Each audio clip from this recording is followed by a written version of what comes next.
Opening Saturday SEC play, Arkansas versus Tennessee. That says it all. Tennessee, obviously, with a lot of returning players from last year, and you got a Hall of Fame coach in Rick Barnes. They're playing outstanding basketball. You look at their records and who they played. They've been tested and won on the road at Wake Forest. I think their last game. Their losses have been to one of the same teams we played, which is North Carolina, and then of course we lost at Houston, and I think they lost to North Carolina and Villanova, and Villanova's undefeated. So that tells you they're battle tested, and it's a team that's gotten better. You know, a lot of people look at the Williams kid, and rightly so. He's an outstanding player, a double waiting to happen. Great body, plays bigger than his size. But I think they got some other guys that are playing well. The Bowden kid is having an outstanding year, shooting 60-some% from the three-point line, and that means you can spread space to the floor. The Bone kid is running the show for him. So you got a luxury of a lot of depth, and so in our depth, it's going to be a will. I think they like to get up and down the floor, maybe not to the likings we do, but they've got the depth to play. So it should be an outstanding game. You know, last year we had an opportunity to go down and play early, and we found a way to win down there, making free throws going down the stretch. So, but this is a new year. Everyone's undefeated. The championship race is on, and I guess we're looking forward to getting into the family, is what you want to call it. We've got hopefully a lively atmosphere here in Bud Walton Arena with our fans coming out sold out. But more importantly, I'm looking for us to continue to get better. That's what I want to see our guys get better. Address the rebounding. One of the things they do well, they attack the offensive glass. They shoot it and go get it. That means they shoot a lot of free throws, and they shoot those free throws well. We got to continue to value the basketball. We got to continue to trust one another and sharing the basketball. Great movement, body movement, and again, great atmosphere. Should be a great ball game. All right, well, if no questions, can I raise your hand? We'll start your Mike, yeah, I remember at SEC Media Day a few months ago, you said you thought there were a lot of teams that were going to have a chance to win the championship. They weren't going to hand it to Kentucky or various teams. After the preseason, it looks like there's a lot of teams that'll have a shot. Kind of what's your feeling about how the SEC played in the preseason? A lot of teams had big wins, and just kind of how the league looks going into conference play, and how if you lose some conference games, it's not going to hurt you because the league RPI is pretty high. I think that was probably the telltale sign of it all. You know, teams went out and played. The coaches and the prospective teams went out and played quality schedules. They won games, whether it be at home or on the road, but they played against quality competition. And I think that set the stage for now as we jump into conference play. Now, you know, our conference is as good as anybody else in the country. And like you say, going to and losing on the road doesn't kill you as much as had been maybe 2 or 3 years ago. But I thought they started last year. And that's a tribute to our coaches and, you know, to the SEC office for kind of mandating some things. And but I think you got to win those non-conference games, and we've won our share of non-conference game as a conference. And so now it sets the stage as we get ready to go into conference play. I think it bodes well for our conference, and that's exciting basketball when you got multiple teams, and I'm talking about any team in our league. From 1 through 14 have an opportunity to win a championship. Matter of fact, we're in first place right now. Everybody's in first place, Bob. How do you feel about your team going into conference play? And just are you where you thought you'd be, or ahead, or behind, or where you know, with us not having some guys early on, you know, I was just my mindset was how were these guys gonna fit back in their terms of roles. You know, it gave me an opportunity to play some other guys and get them a lot more comfortable. But as you get into conference play, we know the sense of urgency, it goes up 10 notches. And for guys that have already been here and understand that, I think it's easy for them to understand and imagine what's going to take place. You know, for the younger guys, it's going to be an eye-opener for them. And so as a coach, as a staff, you want to keep everything as normal as possible. And that's why I don't change a whole lot. We just kind of continue to build and build with the understanding that we got to be an energy team. We got to play with energy. We got to play with that sense of urgency. The physicality is going to come now. You already know the speed of the game now, and I'm talking about some of the younger guys. They've got a sense of that, but now they're going to understand the urgency of it when you go out and play each and every game. That loose ball that you're reaching at, somebody's diving at it, 2 or 3 guys diving at it. We may need that from that deflection, so they got to have that understanding. The stops, we got to have multiple stops, man. We know that Tennessee is a tremendous offensive rebounding team. We've got to keep them off the boards, especially the Williams kid. But the Alexander kid is very, very much improved. So again, Rick has really brought in some guys that the Darrington kid is a very good player. He's JUCO All-American. And then the transfer Daniels kid they brought in is a guy that can handle the ball, can score for them. So this team, again, has evolved and one of the top 20 teams in the country. Mike, I think the media probably didn't look too good picking Tennessee 13th in the league. What do you think? I remember talking to Mike White, and he was like, man, if Tennessee's 13th, it's really going to be a good year in the league.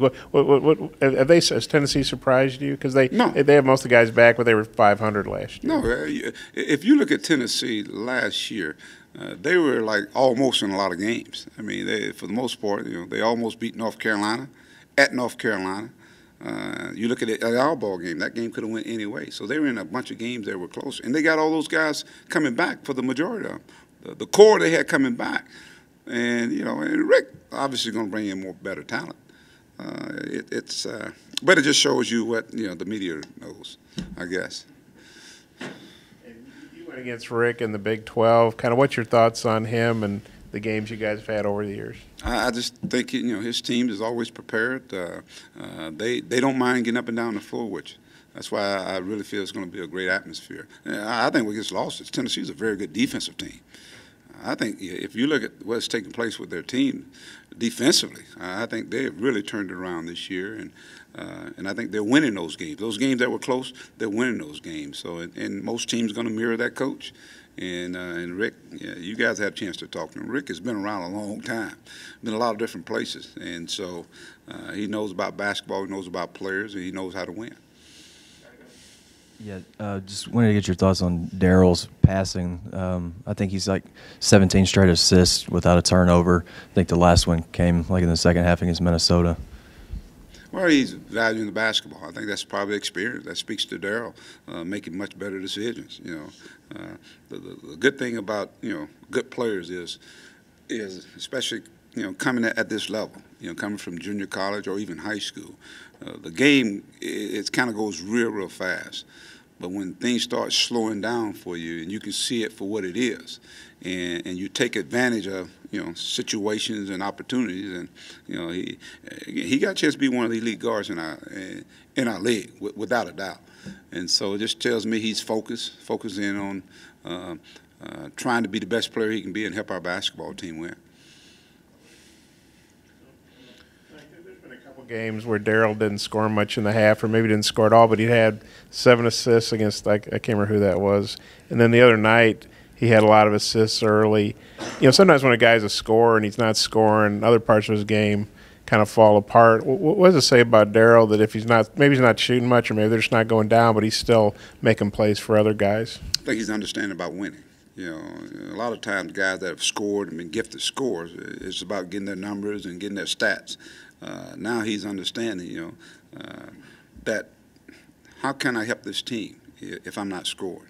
We got some other guys that can score as well, and I think, defensively, I think he's kind of turned their mindset around. He's utilizing his quickness.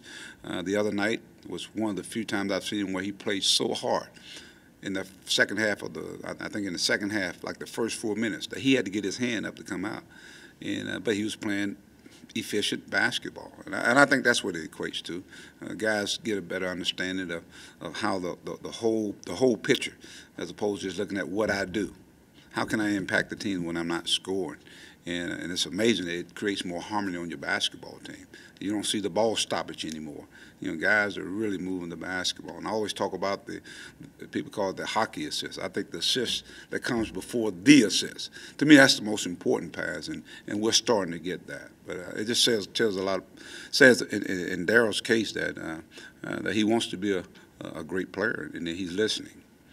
Since he's really enjoying it, you know, getting an alley-oop where a guy gets a dunk or feeding a guy with a nice pass, you know, he's getting as much enjoyment out of passing as he is shooting. I think he is. I think, you know, if he has, you know, the mindset of becoming a all-around player, especially a guy that size, you got to be able to make other guys better. So you can create for yourself, but can you make other guys better? But he's having fun. I think our team is having fun, Bob. Playing days as a junior college transfer, is there a big difference your second year as opposed to your first year playing? I mean, did you feel you were a much better player and that really most of the JUCO guys you coached have been better players? Yeah, I think that is true. I think the first year you're coming in, you're making adjustments. You're coming from where you played 2 years and you're used to being that guy, that man. You do everything, and now you're coming and playing with guys just as good as you are, and you're trying to find your role. And you know, you're trying to get the coach's attention, and a lot of guys think they can get the coach's attention through offense, and it's probably the opposite: defense and creating not only for yourself but for others as well. Playing the game the right way. Now that second year, it really slows down, and now you have a truly understanding. You've been through the rigors of a year with a coach, with a system, with other players. So there's a lot of adjustment. You got to get used to playing with other players. Moses leaves, now you got Daniel coming in here. And so that off season is so critical when those guys are out working individually and even when they play the pickup game. I think it's so critical. And so the non-conference schedule, along with the exhibition, gives you an opportunity to get a feel and understanding your role a lot better and getting to play with those guys. And then not only that, understanding what coach is asking of you. You know, coming in, coaches are asking you, hey, maybe to go at your own pace, you know. With junior college kids, you can't do that. You only got 2 years. But I think those guys have learned from what took place last year. They had success last year. Well, how do you elevate that? How do you elevate that? And so I think Daryl has really worked on his game. Barford, you can see it in Barford. I mean, if you just back up and look at where these guys are last year and where they are now, they put some time in, and I think it's paying off for them. Automatically count on more their second year than their first year? Absolutely. Now, they got to earn it, though. I think that's the thing I make sure they understand. I'm not going to give it to you. You got to earn it. You got to earn it. And so I think for the most part, they're earning it. I know you put this schedule together, you know, with conference play in mind. How do you feel like that's played out? How is this? How prepared do you feel like you guys are for SEC play after the teams you've played?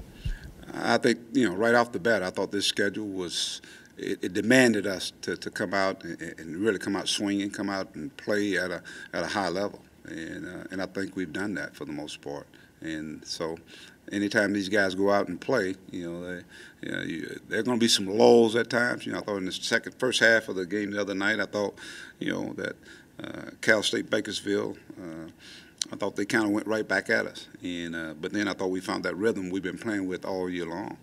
So I think those games, you know, whether we won or lost, you know, you go to the PK80, you go back to Sanford, Bucknell. I think our guys were really focused in on that game, and that's the biggest takeaway I get, Bob, is that, you know, you want your guys to get better each and every day, and concentrate on the practices than the games. So this is the next biggest game, which is Tennessee conference play. But, you know, when I look at the non-conference schedule up until this point, we still got one game left. But I think it has served its purpose to really get this team ready for SEC play. And we've seen all kinds of types of way teams play. We've seen that. And so hopefully it'll have us better prepared for, let's say, a Tennessee team.